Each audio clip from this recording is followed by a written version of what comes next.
interesting stories. I Yeah. like Yeah, that. man. I like that. I like that. All right.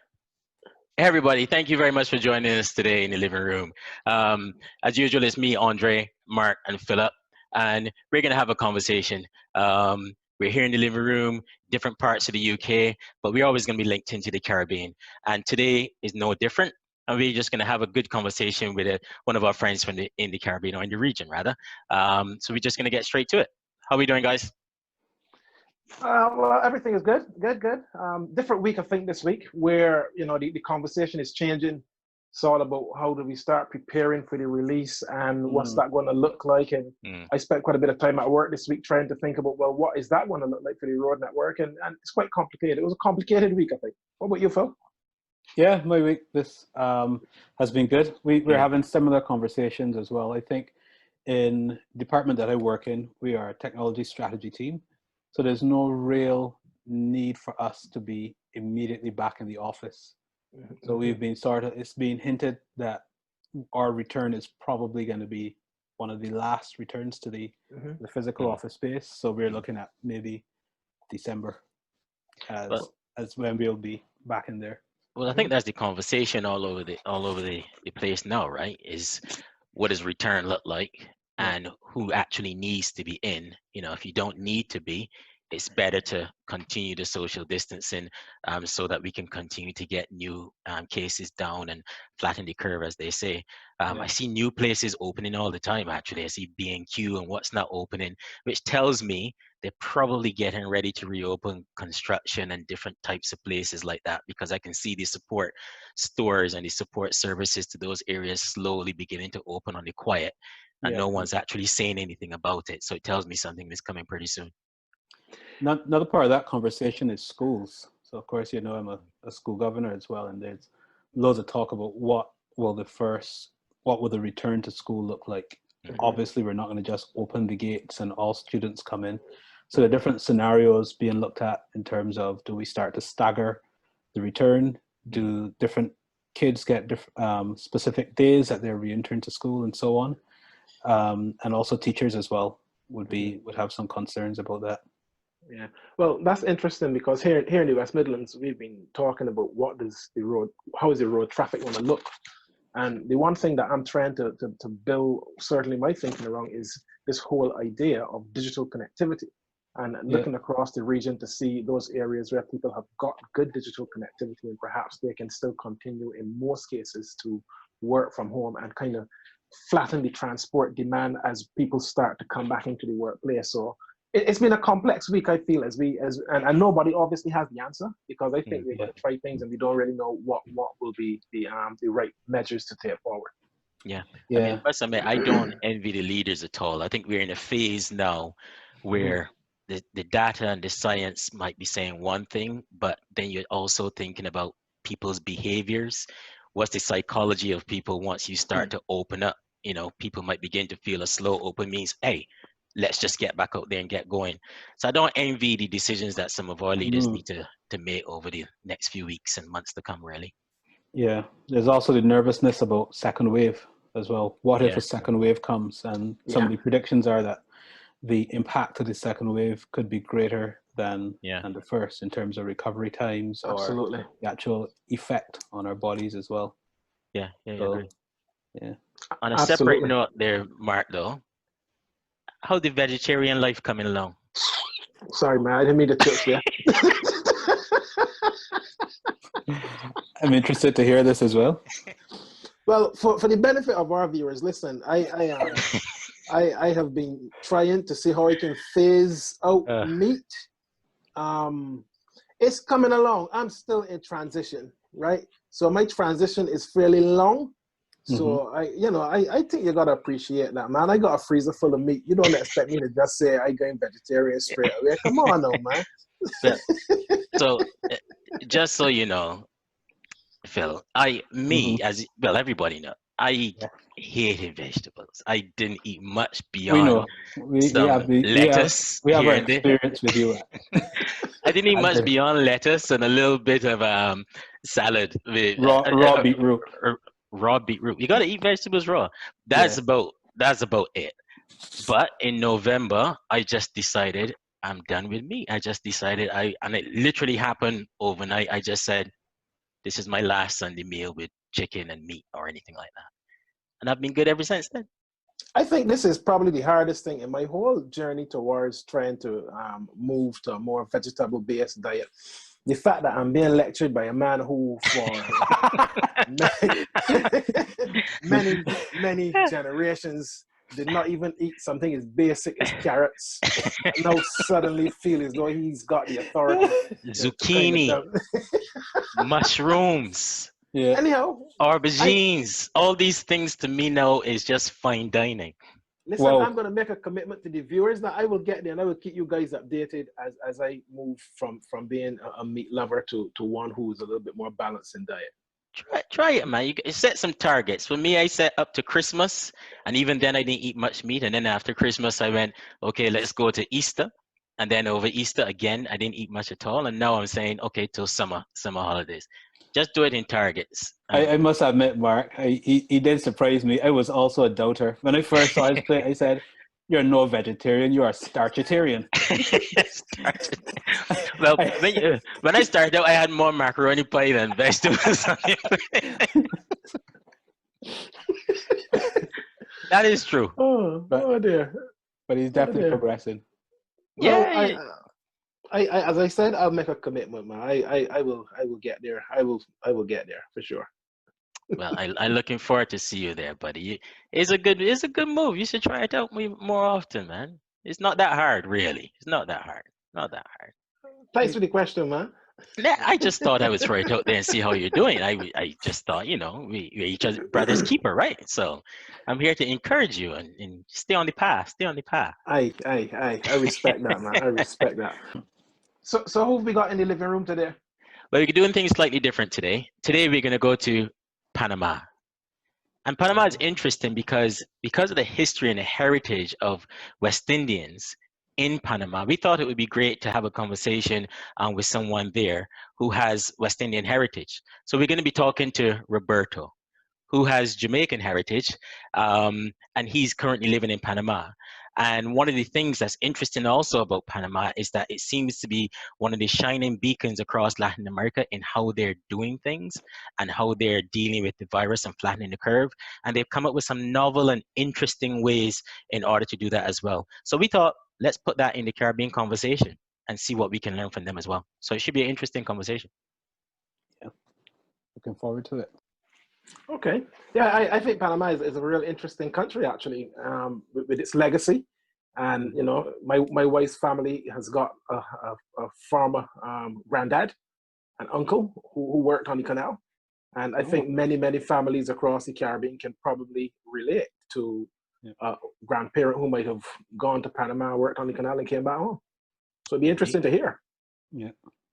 Indeed, I think that's going to be a good conversation, actually. And also, we know at the moment, I think we're hearing that Panama is kind of one of the beacons and one of the models to follow in Latin America and around the world of how they're dealing with COVID-19. So it'd be interesting to hear his experience and what's happening there as well.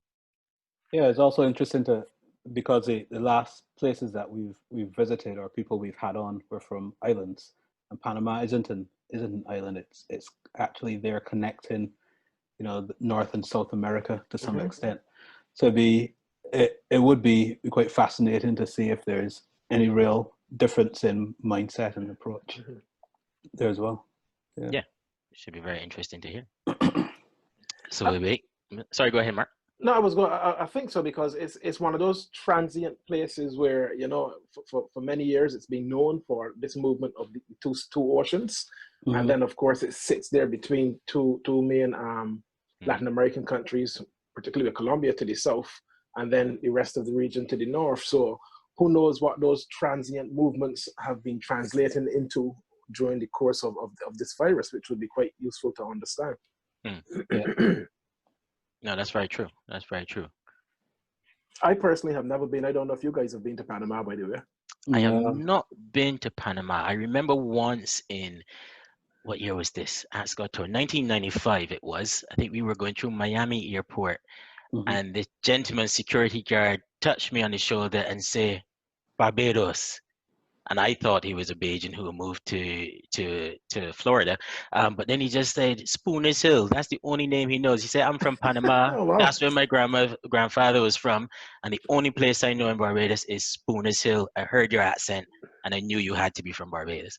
Well, Wow. it's the only interaction I've had with anyone from Panama, and Panama in itself. And but that tells you how close the links are, because he was a grandchild in Miami, but heard Mhm. our accent as we were passing through Miami International Airport, and he still recognized it straight away Wow. from his Wow. grandparents. Wow. What about yourself, Phil? I don't have any links with Panama. I've never been either. I've hardly been to South America, to be honest. Only Guyana is the only place on Yeah. South America that I've been. Yeah. To Same here, be, actually. yeah. So I'm really keen to learn today. Okay. All right, guys. So we got Roberto here, so I'm just gonna let him into the living room now.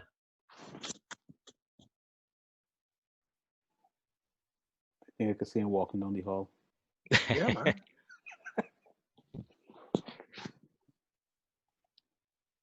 There he is. There he is. Hello, brother. Man, Hey. How you doing, Hey. sir? I'm doing good. I'm doing good. How are you guys? We're doing great, thank you. Good. Great to see you, Roberto. It's good to see you guys. Yes, man. Yes, man. How's life in Panama? How's your day going? It's hot. So I was wondering when you guys say living room, if you are actually in your living room, because I don't have an AC in my living room. So I'm in my daughter room. That's okay. It's virtual, so wherever it is, we're all in the living room. Oh, Yeah, good. man. Yeah, Good. man. So listen, first of all, how are you doing? How are you and your family doing during this season? Well, we're doing great. We're doing great in this quarantine. Loving on my family and my kids. It's wonderful. I know it's difficult time, and it's hard to say you're doing good in difficult time, but that's my reality. Yeah. Okay. Okay. Well, listen, I know our viewers will be keen to understand, but who's this guy? Who's Roberto? And you know, as we know that there's a lot of legacy in Panama from the Caribbean. So tell us a little bit of background before we start to talk fully about the COVID and the response. Okay, Roberto is I used to say young man, but I'm not that young no more. I'm 56 now. Still young. Little bit of my background. My first language, even Panama is a Spanish-speaking country. Mhm. Okay, and my home language is English. And my background, my grandmother and grandfather from mother's side came from Jamaica. Uh-huh. Oh wow. Okay. My grandfather from father's side came from Nicaragua, but on the Caribbean side. Okay. All right. And my grandmother by father's side came from Colombia, but on the Caribbean side. So Mhm. I always have in my head this mixed up how my grandmother met my grandfather is Colombia is one country and Nicaragua is another one. Mm-hmm. Until when I find out that they were fighting international waters and that Colombia is actually in front of Nicaragua and they Okay. share international waters. So my grandmother just crossed over from the Caribbean side of Colombia into the Caribbean side of Nicaragua. And then because of the canal, and when they built the canal, my forefathers came to Panama and they built several colonial here in Panama, Mhm. Bocas del Toro, Mhm. which is an island in the Caribbean of Panama, and then it's farmland in the Caribbean of Panama. I was born in Changuinola, and because of the plantation, the planting farm that stay after the canal, people had to do something, so they start planting and banana and cocoa, and the teachers were from the U.S., so school was in English because it was an American company that stay over after they built the canal, and they had this province, which was a banana and plantain province, and I came from there. Oh, wow. So, Oh, okay. so it's amazing the background. Even Panama, well, Panama don't belongs either to Central America, either to South America, Mm. either to the Caribbean. That's why they call it an isthmus. And I believe it's like that because of political reasons. Mm-hmm. Mm. U.S. wasn't going to build the canal if Panama belongs to Colombia. That's why we separate from Colombia. Okay. That's why we had our independence from Spain before. Mm. So the U.S. interest could be safe, and that's why Panama right now it's a neutral country. Yeah. Okay. Okay. Interesting. Interesting. Good context. Very, very, very Mm. good Very context. good. Have you explored your Caribbean side? Visited Jamaica or other parts of the Caribbean? I have been to Jamaica one time, but it was just a short period. But I have been last year. I was in Barbados. I Excellent. was in I believe it was Trinidad. I was in 3 different islands and you know what was my biggest surprise? What's that? What's that? Everybody looked like me. You know, I live in Panama, and it's a mix between Indian, between West Indian, between Latin, between Spaniards from Spain, people Mm-hmm. from the US. So it's a big mixture of It's people. a big melting Yeah. pot. Yeah. Yeah, the first time I went to Africa, I went to Nairobi, and also I saw people look just like me and mostly like my brother, because you know the mix between people from Nicaragua, Colombia, and Jamaica, it brings a different mix. Half of my brothers are black, black, black, and Mm-hmm. my mother's side, and half of them are brownish black from my father's side. So Wow. when I went to Africa, man, it was amazing to see everybody look the same like you. Yeah. Yeah.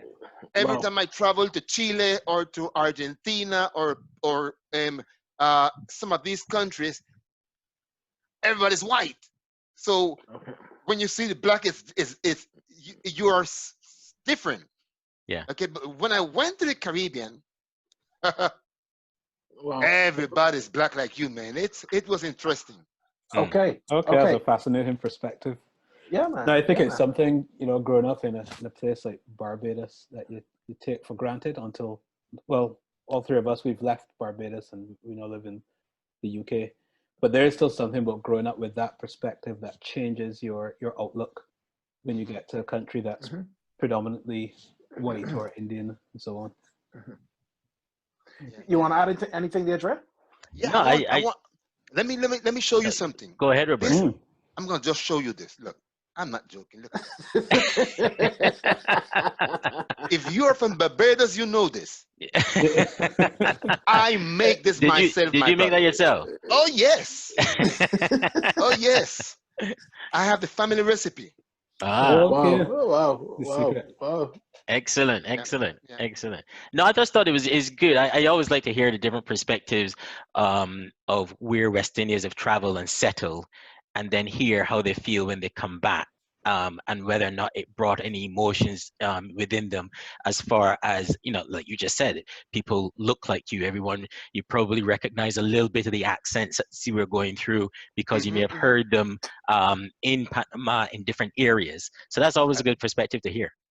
Yeah, yeah, yeah. It's amazing, and um, I was waiting and expecting this moment because it's good to share with you guys and Mm-hmm. being able to travel a lot of countries in the world. Uh, Black community, it's predominant almost in every culture. Yeah. Right now in Panama, uh, English became Panama second official language. Mm-hmm. This month, the month of May, we usually celebrate officially the Black community um, uh, uh, uh, uh, um, month from the first up to the last day of May. Uh, all of the school, everybody dressed in black garment, and it's amazing because we have a service, the last service in the month in church, Mm-hmm. and everybody, I mean everybody, white. Remember, most of the people from Panama has some black blood into them. Yeah. So when they make the last census and they ask, what's your origin?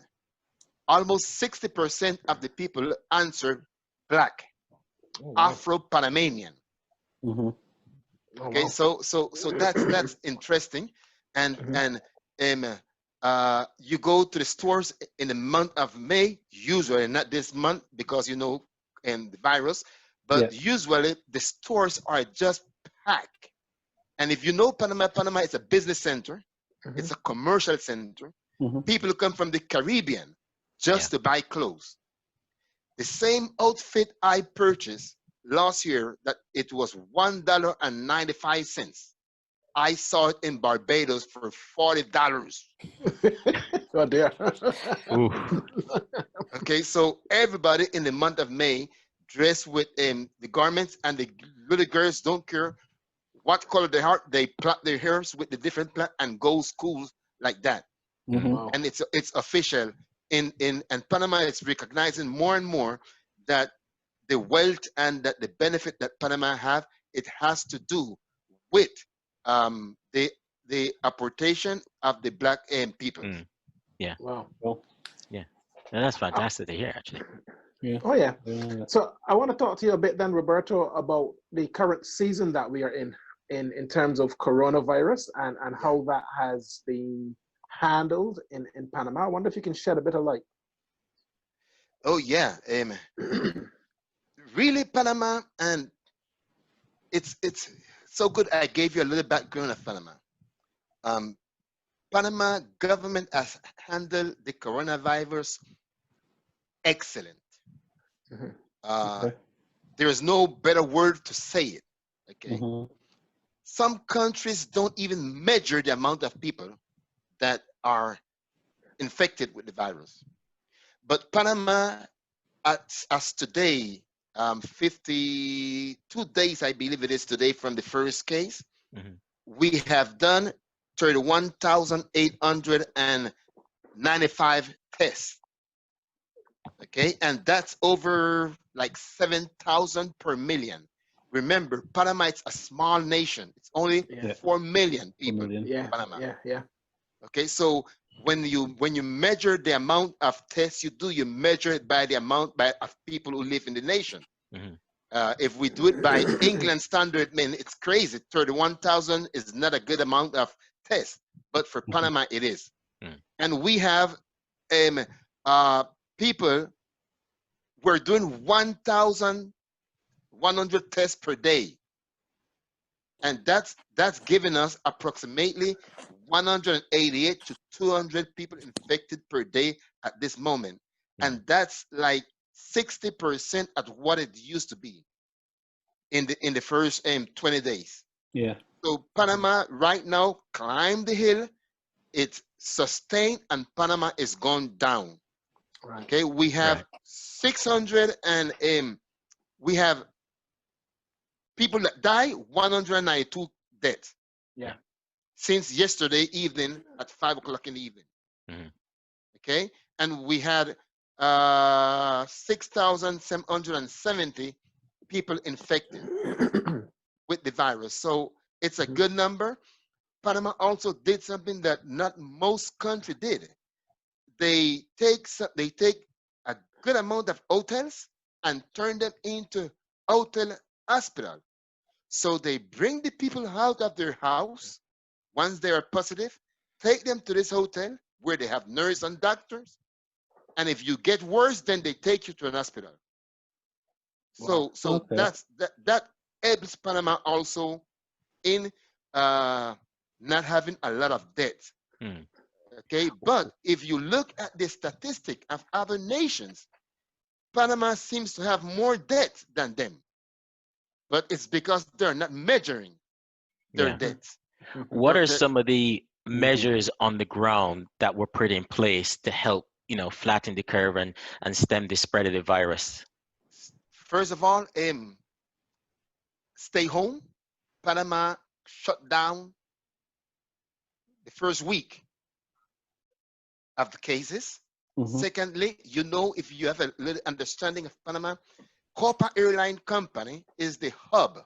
Panama is the hub for the entire Latin America. Panama have like 16 to 17 flight into the US. And Panama connect the entire Caribbean and the Latin American with the world. Right. Panama shut down Copa Company. And we have over a month with 150 planes on the ground. Wow. Okay, so the measure Panama took was drastically. The quarantine, people abide on the quarantine. They make special law. For instance, at the end of this, when people didn't stay home, if they catch you outside when it's quarantine, they take you, they give you a broom and a map, and they put you to clean the street. Oh, okay. Well, And they put you on TV. So you end up on the 7 o'clock news. You end up on the 7 o'clock news, my brother. You don't want that, so you stay home. Also, what they did with the curfew, what they did is that they let you use your ID, your ID, and the last number in your ID. Men goes out on Tuesday, Thursday, and Saturday. Yeah. Ladies, women goes out and Monday, Wednesday, and Friday. Yeah. On that specific point, what was the reasoning behind that? Was that explained? Yes, it's to have less people outside. Okay. Okay, so it's to have less people outside. Then they cut down Saturday and Sunday. It's quarantine complete. Nobody on the road. Nobody on the road. Okay, so that's what helped Panama primarily. And next thing Panama do is, it was not a lot. They give $80 bonus to everybody who lose their job. And we know $80 is not a lot of money, but it's $80. And this week, this is the first country in the entire world that were able to take your actual ID and your digital bar and your ID, they turn it into a debit account. Oh, wow. So with your ID, the $80 goes right into your ID, and you go to the grocery store, and they pass your ID like your debit card. Oh, wow. Okay. That's different. I mean, it's the first and only nation in the world that developed the system to use your ID as a debit card. Well, that's very innovative, actually. Yeah. I've never heard anyone even suggest that. Yeah. And it took them. Panama opened up what they call an innovation ministry, and that ministry, it's to the word says innovate with technology, and we have something we call SARA, and SARA is the name is Sarah, and you dial number, and the lady talk to you, man, and asks you how are you doing, and you tell her you're feeling that you have pain, that your throat is bad, that you have headache, and she will if depends on your disease, the way you feel, she will send you to a doctor, or she will know that if you don't need a doctor, and she will give you recommendation what to do, and she will call you back the following day to see how you are doing. Wow. And if you're not doing good, then she refer you to an actual human doctor. Wow. That's amazing. So let me ask you a further question then, Roberto. How has the measures in Panama compared to some of your neighbors in Latin America, like Colombia, and we know Brazil has had quite an explosion in cases. How has Panama compared in terms of the measures that you've implemented? You really want to know that, my brother? Yeah, man. This thing is a mess, brother. Let's talk about Nicaragua. Nicaragua, they say that they only have 16 suspicious cases. That they have 431 persons infected. They have 401 people in observation. Mm-hmm. That they have 14 people confirm it with the disease, Mm-hmm. with infection, and that they only have one person dead. Okay. Well, you know, Nicaragua president is a communist. Okay. Okay, and they don't reveal nothing. Right. The day he came out, he didn't come out for an entire month. Nobody saw him. Everybody thought he was he was dead. Mm-hmm. When he came out for 5 minutes, he gave condolences to the Nicaraguans, and he started saying, "We're so sorry for those who lose their families, blah blah blah blah blah blah." And then he gave the statement that they only have one person dead. Yeah. So Something not adding up there, is it? Yeah. No, no. Bit of a something contradiction. ain't adding up, brother. Something is not adding up. And other countries also, like Salvador, like Costa Rica, for instance. Costa Rica is doing good. Mm-hmm. Costa Rica is measuring like Panama. Okay, Costa Rica says up to Friday that they had 725 cases confirmed. 7 of them are in IU, in intensive ICU, let's say intensive care. Yeah. They have 355 cases that have been recovered, Mm-hmm. and they have 364 active cases. They have 6 patients that dead. That's what Costa Rica is saying, Mm-hmm. and that's the best out of the entire region.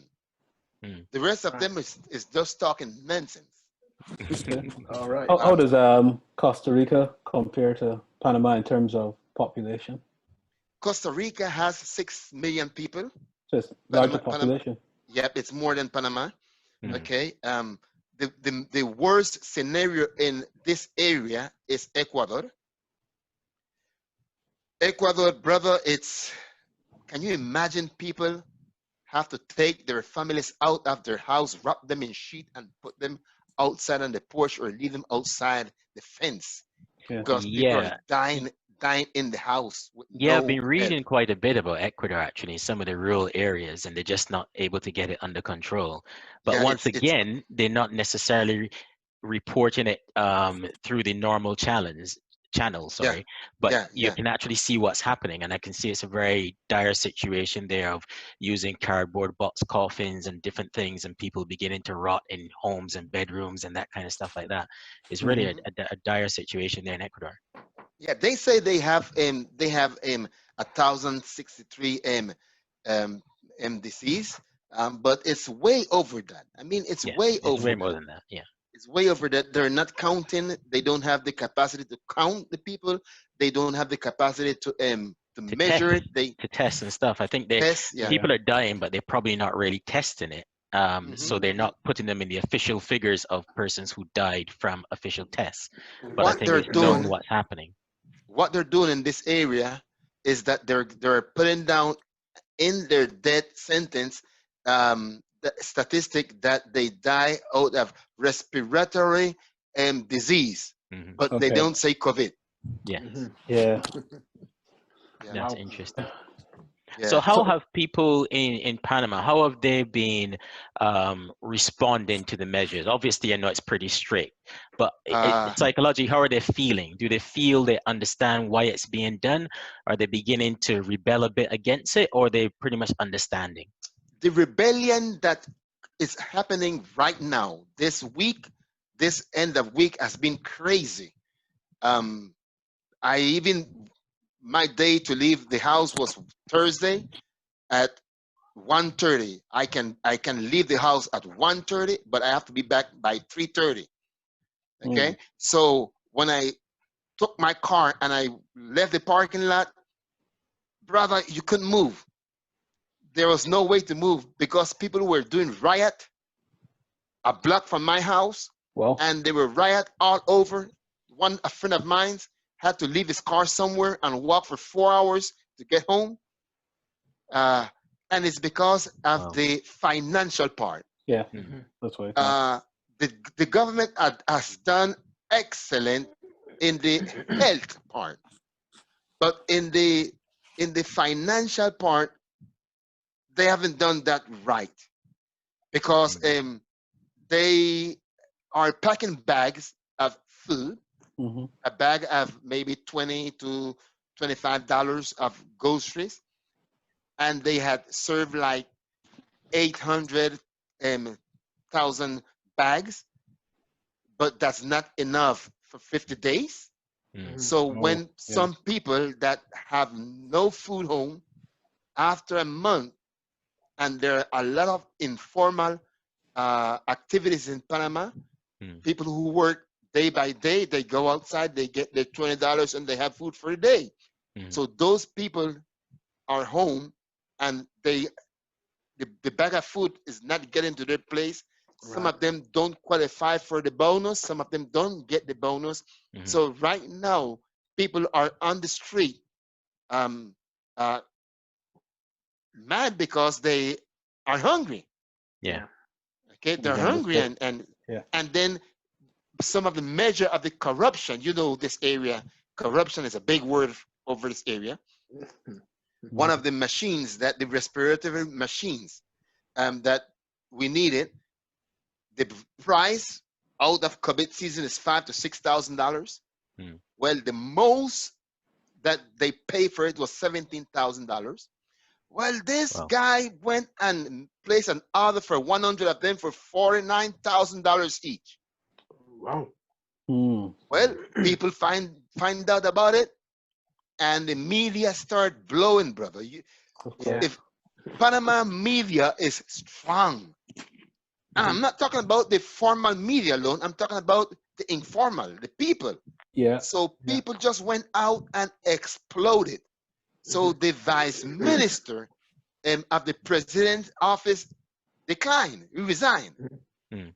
Okay, but he was just the one that they throw out, because the vice president Mhm. is the minister of that part of that ministry. He's the Right. one who should resign. Mm. Right. Okay, so corruption is in the worst part of the existence of Panama. And if you know anything about Panama, the government is really corrupt. Mm. So Okay. let's talk a bit then about the economic situation a little bit further then, because obviously having one of the world's most essential pieces of infrastructure in Panama, how has that been affected during this period, the canal, during this time? We know that Well, the global economy is pretty much at a standstill, and does that then translate into massive losses across Panama? okay, um, uh, let's say this: Panama has the strongest economy in the entire region, except the U.S. Mhm. Per capita, Panama is the strongest today. Up to today, Panama PIB profit is still 2.5% projected. Mm.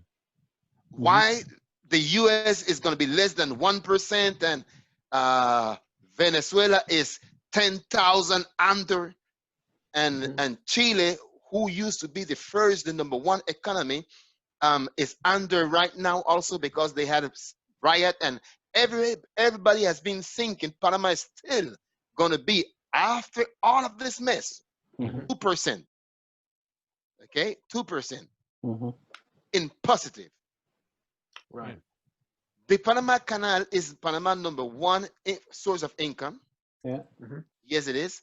Tourism is the second, and but the canal is still doing good. Mm.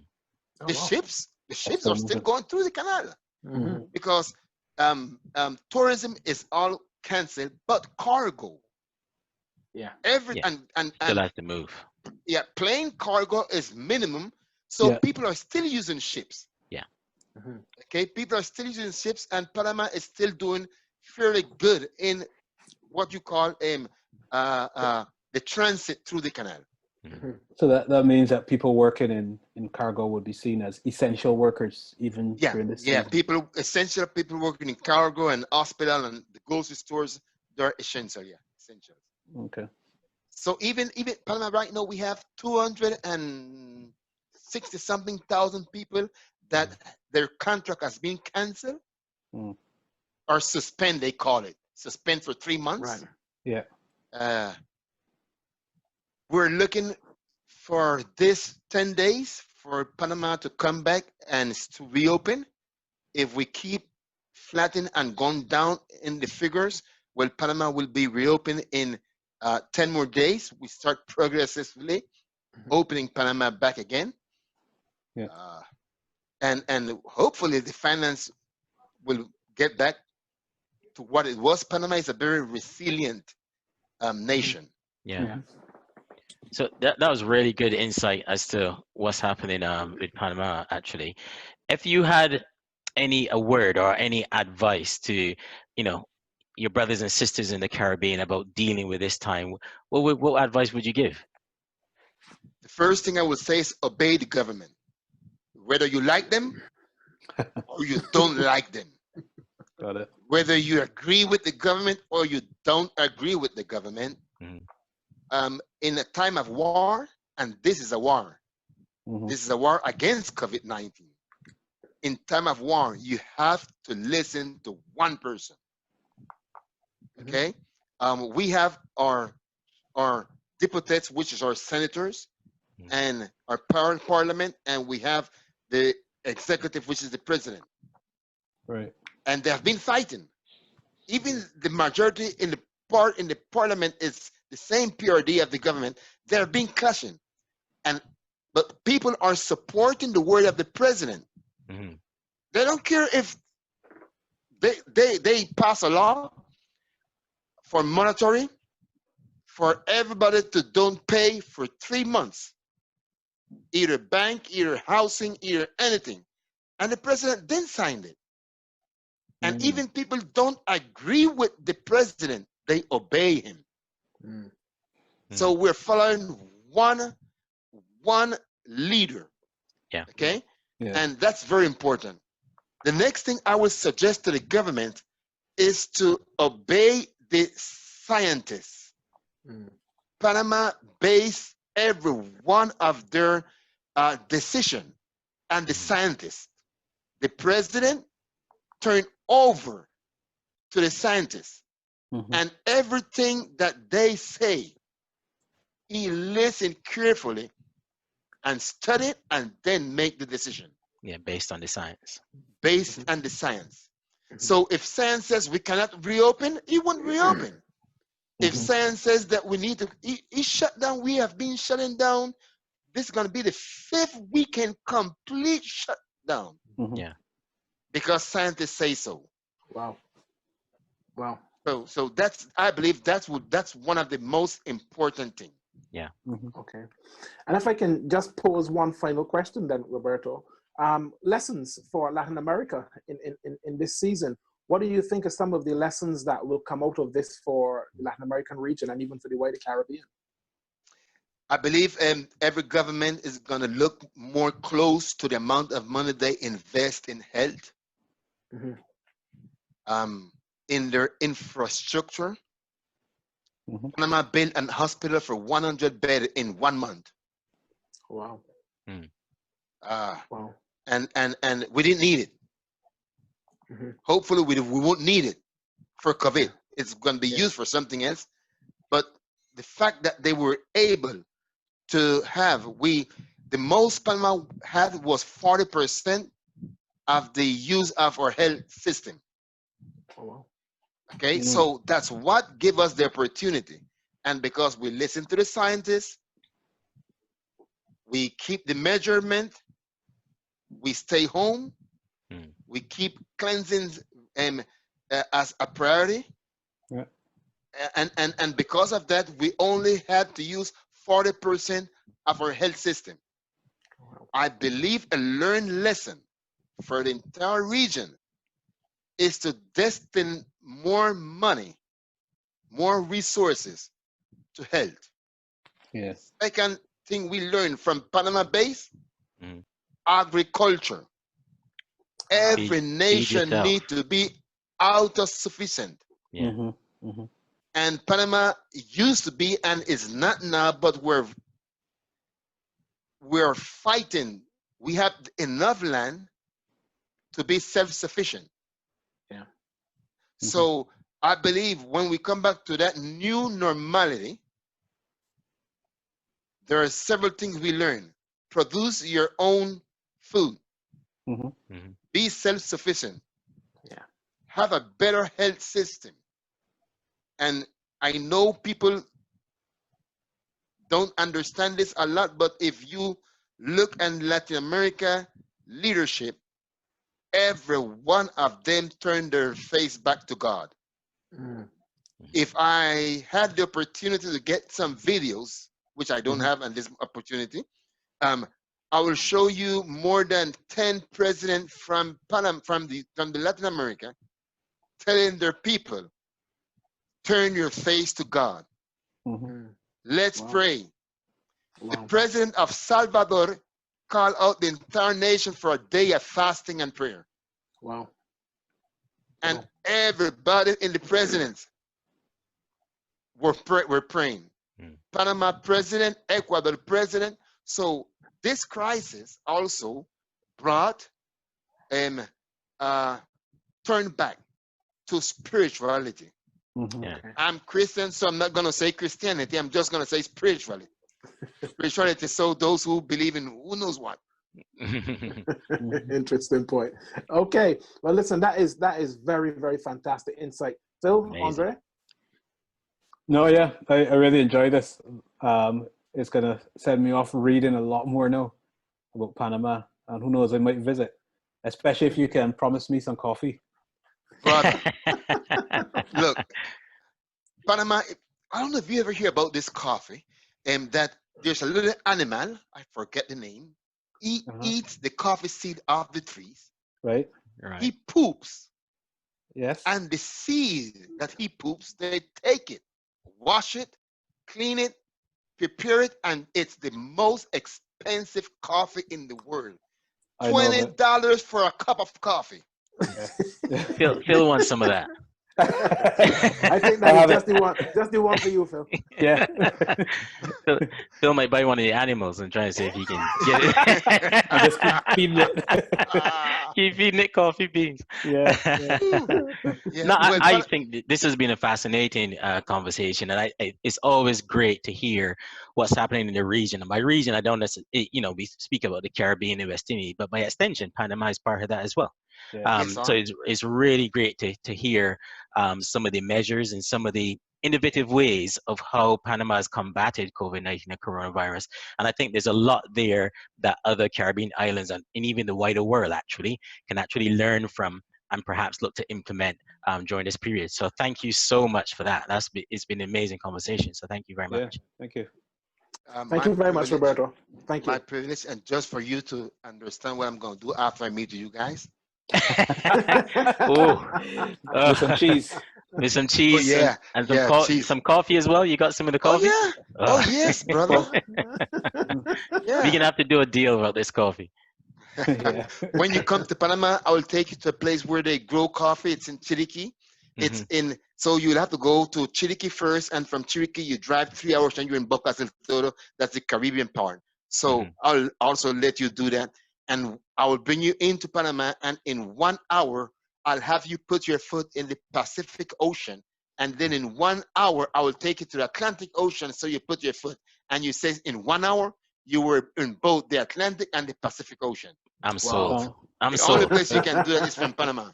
Guys, Yeah. we got to do one of these on site in Yeah. And I will Panama. take you to one of these restaurants, brother, to eat rondon, to eat scabeche, to eat good fish.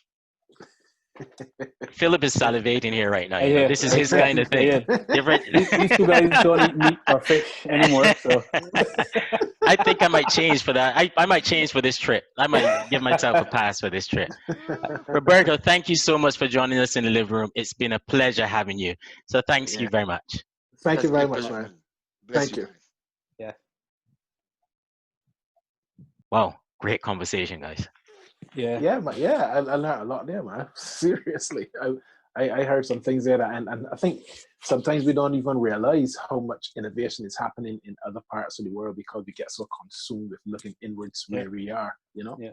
Not just inwards, but we get consumed with looking at certain parts of the world for what Yeah, we term as innovation, Absolutely. and Yeah. we yeah, overlook other places doing things differently, Yeah. unconventionally, and probably having even better results. Yeah. But There's we always been overlook a them. challenge in the Caribbean because we use our satellites are very large nations. We look at the US, we look at the UK from a Barbados perspective, for example, and we miss a lot of gems that are going on. Like that idea yeah. of using a chatbot ID. for well the ID approach is a good idea as well Mm, because that makes it easy for the government to distribute funds to people Mm-hmm, with mm, a token that exists already, but also mm-hmm. using the chatbot technology for communications and mm, helping to Yeah. diagnose as well.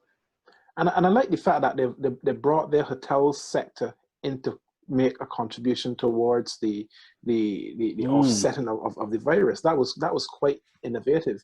And you yeah. know, I think I heard something similar muted very early in the UK, but I don't think it ever went anywhere. But you could see that the measures that were implemented there in Panama have really made a difference to them, keeping their numbers under control and keeping deaths down. Yeah, yeah. you did mention the riots though.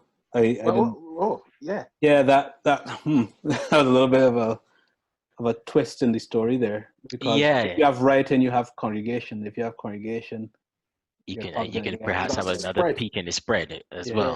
yeah. Yeah, but I think their lockdown has been so strict as well and being so, heavily policed and Hmm. reinforced that over time, people would begin to feel a little bit of cabin fever, so to speak, and Mm-hmm. just want Yeah. to get outside.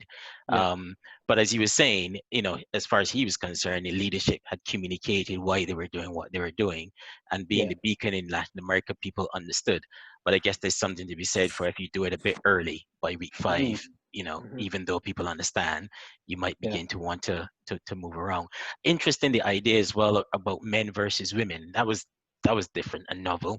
I don't think I've heard of anyone doing it that way either. Don't know if you Mm-hmm. guys have. No, I haven't. So No, no. Mm. that was And I thought it was something to do initially with men being more susceptible, but it was here. Mm-hmm. It's seemingly more to control numbers. Makes Yeah. sense, because then if you on the days of the females, if you see a guy outside, well, you know he shouldn't be there. So there's no need to check an ID or say what last name were you. that is true. You You just need to Yeah, be know. home. Hang you on, shouldn't be here. Wednesday, female. Were you outside? Yeah. Yeah, So straight away, it's quite easy to spot who shouldn't be there and who should be yeah. there. Yeah. I think one of the other things also that he mentioned was the measures that they implemented if you breach the curfew, Mm, because this is something that I think some governments have been struggling with. You know, he said that they went for putting people on street to do community service and then putting them on television, which seems, I guess it seems, in my view, proportionate rather than putting somebody in prison. Because Yeah. I think some governments have gone to that extent where they've imprisoned people because of breach of curfew, and it just seems Hmm. a bit heavy-handed. yeah, I agree. I think there are different ways of punishing people that you can get the result and behavior that you want. Okay, so someone's broken the curfew. Obviously, these are serious times with coronavirus and COVID-19. But at the same time, there's still a lot of stuff within the community that needs to be done Yeah, that people aren't doing. And you could Hmm. get people to do that. Yeah. So I think that was a good idea as well as shaming them on TV, apparently as well. Parading them in I, front of su- TV. I Oh, suspect some guys wouldn't take that as shame though. well. Hey, you see That is me? You see that, me? that's very true. That is very, very true. Some people may actually enjoy that. Yeah. Hmm. No, that was 5 good. minutes of fame, eh? Indeed, indeed. Yeah. Hey, look, everybody, thank you. So I really hope that you enjoyed today's episode of The Living Room. And thank you so much for joining us. It's been a pleasure bringing you this episode. Until next time. See ya. Okay. Yeah, that was Cool. good. That was Yeah. good. That was, Yeah. sound was good. Hopefully, Man, I need to go visit Ah. Panama. I feel that we're going to do a Panama thing, actually.